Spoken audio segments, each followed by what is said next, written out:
Komisioni Qendror Zgjedhor ka marrë vendim rinumërimin e 914 vendvotimeve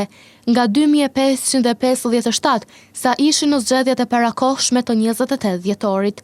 Sipas vendimit të KQZ-s, në 10 komuna që janë Dragashi, Kaçaniku, Leposaviçi, Prizreni, Skënderaj, Shtimja, Ferizaj, Vushtria, Mamusha dhe Raniluga, do të rinumërohen 100% të vendvotimeve, ndërkaq në 28 komuna tjera, përfshirë Prishtinën, Pejën, Gjakovën, Gjilanin, Mitrovicën e Jugut dhe të Veriut, Podujevën, Suharekën, Ferizajin e të tjera, do të rinumërohen vetëm 10% të vendvotimeve.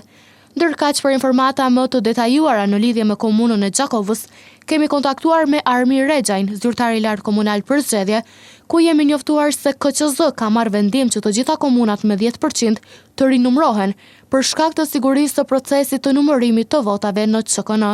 ndërsa te komunat që janë 100% në rinumërim janë evidentuar mospërputhje të rezultateve të kandidatëve për deputet ose deputete.